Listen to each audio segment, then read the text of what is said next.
Welcome to computer exam. इस वीडियो में हम क्लास 6 की ज्योग्राफी का पहला चैप्टर पढ़ने के लिए जा रहे हैं, जिसका नाम है सौर मंडल में पृथ्वी। अब ज्योग्राफी पढ़ने से पहले हम जरा ज्योग्राफी शब्द का मतलब समझ लेते हैं। ज्योग्राफी शब्द दो ग्रीक वर्ड से बना है। एक वर्ड है जी, जिसका मतलब होता है पृथ्वी, और दूसरा वर्ड है ग्राफिया, जिसका मतलब होता है लिखना। तो इस तरह इन दोनों शब्दों को मिलाकर ज्योग्राफी बना है, जिसका मतलब होता है पृथ्वी के बारे में लिखना या पृथ्वी का विवरण देना। आपने रात को आसमान में जब देखा होगा, जब आप अपने छत पर बैठे होंगे, तो आपने देखा होगा कि बहुत सारी चीज़ें जो है आसमान में चमचमाती हुई नज़र आती हैं। सूर्य, चंद्रमा तथा वे सभी वस्तुएं जो रात में चमचमाती हुई नज़र आती हैं खगोलीय पिंड कहलाते हैं। ये अलग अलग आकार के हो सकते हैं, कुछ बड़े होते हैं, कुछ छोटे होते हैं, जबकि कुछ बहुत बड़े होते हैं। खगोलीय पिंड ऐसे होते हैं जिनके पास अपना प्रकाश और ऊष्मा होती है, कुछ ऐसे भी होते हैं जिनके पास अपना ऊष्मा और प्रकाश नहीं होता है। तो ऐसे खगोलीय पिंड जिनके पास अपना ऊष्मा और प्रकाश होती है, उन्हें हम तारा कहते हैं। ये गर्म गैसों से बने होते हैं। ग्रह उन्हें कहते हैं, उन खगोलीय पिंडों को कहते हैं जिनके पास अपना प्रकाश और ऊष्मा नहीं होती है। ये तारों के प्रकाश से चमकते हैं और ये सूर्य के चक्कर लगाते हैं। क्षुद्र ग्रह, खगोलीय पिंड में तारे ग्रह के अलावा ये भी शामिल हैं। ये होते क्या हैं? ये ग्रहों के ही भाग होते हैं जो काफ़ी वर्ष पहले विस्फोट के कारण ग्रहों से टूटकर अलग हो गए थे।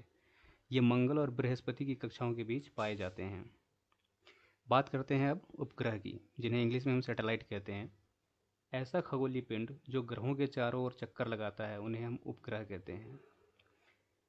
उल्का पिंड, जिसको इंग्लिश में मेटेरॉइड कहते हैं, सूर्य के चारों ओर चक्कर लगाने वाले पत्थरों के छोटे छोटे टुकड़े को हम उल्का पिंड कहते हैं। तो खगोलीय पिंड में तारे, ग्रह, क्षुद्र ग्रह, उपग्रह, उल्का पिंड ये सभी शामिल हैं। मानव निर्मित उपग्रह क्या होते हैं? यह एक कृत्रिम पिंड होता है जो साइंटिस्ट के द्वारा ब्रह्मांड की जानकारी और पृथ्वी पर संचार के माध्यम के लिए तैयार किया जाता है। इसे रॉकेट की मदद से अंतरिक्ष में भेजा जाता है। नक्षत्र मंडल, जिसे हम इंग्लिश में कॉन्स्टिलेशंस बोलते हैं, कई सारे तारों के समूहों द्वारा बनाई गई आकृति को नक्षत्र मंडल कहते हैं। उदाहरण के लिए अर्सा मेजर या बिग बियर। सप्तऋषि, यह 7 तारों का समूह है जो अर्सा मेजर का ही पार्ट है। ध्रुव तारा, वह तारा जो उत्तर दिशा को बताता है। यह आसमान में हमेशा एक ही स्थान पर और एक ही दिशा में नजर आता है। इसे इंग्लिश में पोल स्टार कहते हैं। अब हम चलते हैं सौर मंडल की तरफ, जिसको हम सोलर सिस्टम कहते हैं इंग्लिश में।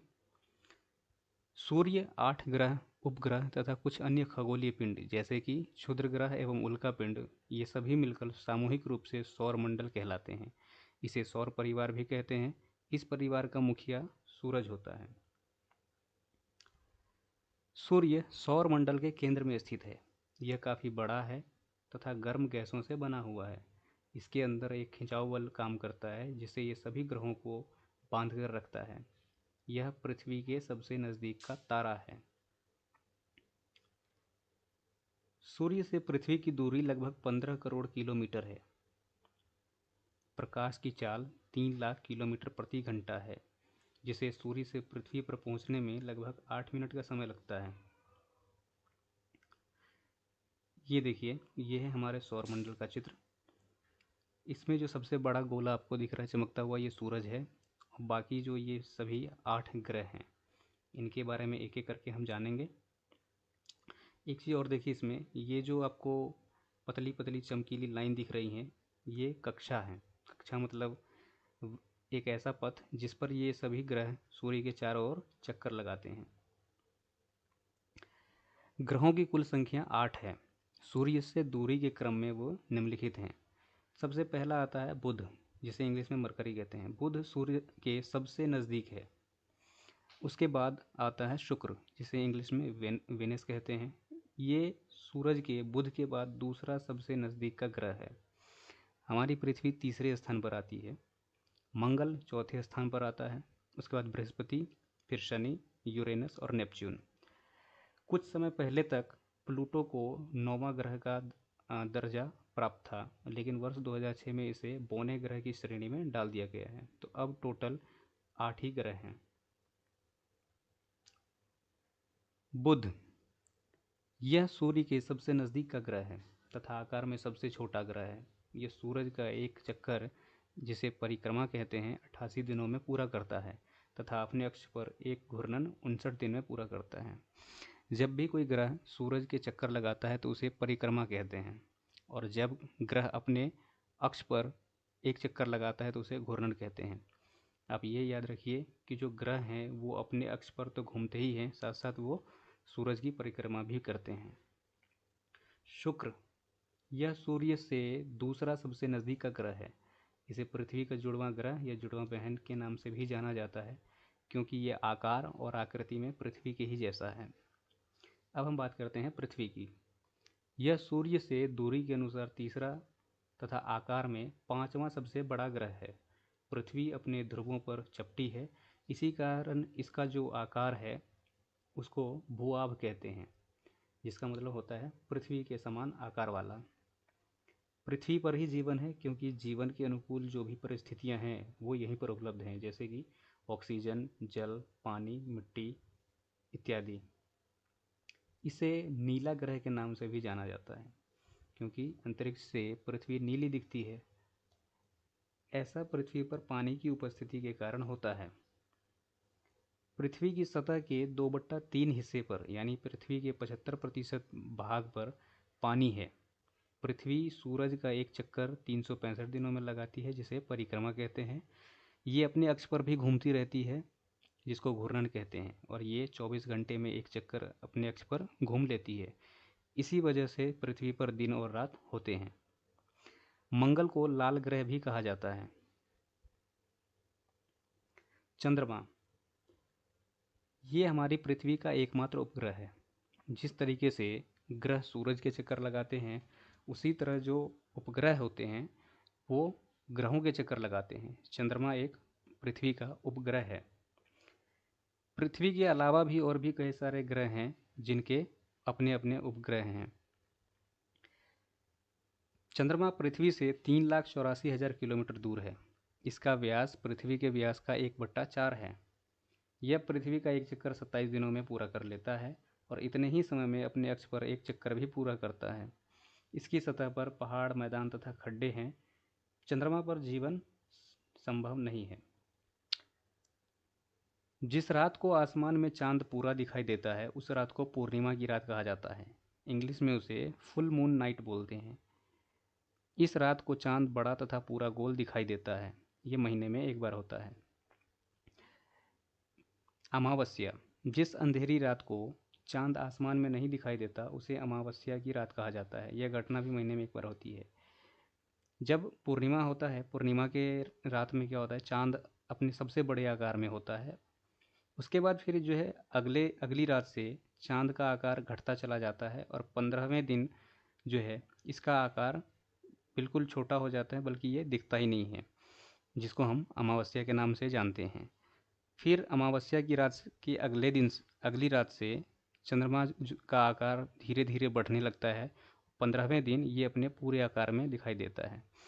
तो इस तरीके से 15-15 दिनों का जो है 2 पक्ष होता है, जिसे कृष्ण पक्ष और शुक्ल पक्ष कहते हैं। शुक्ल पक्ष में जब चंद्रमा अपने बढ़ते हुए आकार में रहता है, और कृष्ण पक्ष उसको कहते हैं जब चंद्रमा घटने लगता है, अर्थात पूर्णिमा के अगली रात से जो है कृष्ण पक्ष शुरू हो जाता है, और जिस दिन अमावस्या की रात होती है उसके अगले दिन से शुक्ल पक्ष शुरू हो जाता है। इनसैट, IRS तथा एडुसैट भारतीय वैज्ञानिकों के द्वारा विकसित कुछ मानव निर्मित उपग्रह हैं। आंतरिक ग्रह, इनर प्लैनेट, बुध, शुक्र, पृथ्वी तथा मंगल ये सूर्य के काफ़ी नज़दीक हैं, इसीलिए इनको आंतरिक ग्रह कहते हैं। जैसा कि इस इमेज में आप देख सकते हैं, बुध, शुक्र, पृथ्वी और मंगल, ये आपको जो है ये चारों ग्रह सूरज के काफ़ी नज़दीक दिखाई दे रहे होंगे, और बाकी जो 4 ग्रह हैं वो काफ़ी दूर दूर दिखाई दे रहे होंगे। बाह्य ग्रह, बृहस्पति, शनि, यूरेनस, नेपच्यून, ये चूंकि सूर्य से काफ़ी दूर हैं इसलिए इन्हें बाह्य ग्रह या आउटर प्लैनेट कहते हैं। बाहरी ग्रह जो हैं ये आकार में बहुत बड़े भी होते हैं, ये गैस और तरल पदार्थों से बने होते हैं, जबकि आंतरिक ग्रह जो हैं चट्टानों से बने होते हैं और ये ठोस होते हैं। कक्षा, कक्षा के बारे में हम पढ़ चुके हैं, एक बार फिर से पढ़ते हैं। कक्षा वह रास्ता है जिस पर ग्रह सूरज के चक्कर लगाता है। अब हम बात करते हैं आकाशगंगा की। ये देखिए इमेज में, ये जो पहली इमेज आप देख रहे होंगे उसमें एक आकृति आपको दिख रही होगी।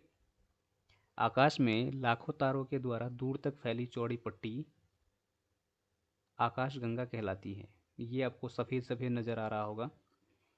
ये जो आकृति आप देख रहे हैं, जो पट्टी जैसी दिखाई दे रही है, ये करोड़ों तारों, बादलों तथा गैसों से मिलकर बना होता है। ऐसे असंख्य लाखों करोड़ों आकाश गंगाएं मिलकर ब्रह्मांड का निर्माण करते हैं, लेकिन जो ब्रह्मांड है उसका अभी तक कोई छोर पता नहीं चला है कि ये कितना बड़ा है। तो उम्मीद करता हूँ ये वीडियो आपको पसंद आया होगा। अगर आप कुछ पूछना चाहते हैं या कुछ सुझाव देना चाहते हैं तो आप कमेंट सेक्शन में लिख सकते हैं। आप ज़रूर बताइए कि ये वीडियो आपको कैसा लगा। मिलते हैं अगले वीडियो में। पसंद आए तो इस वीडियो को आप लाइक कीजिए, शेयर कीजिए, चैनल को सब्सक्राइब कर दीजिए ताकि आप कोई भी वीडियो मिस ना करें।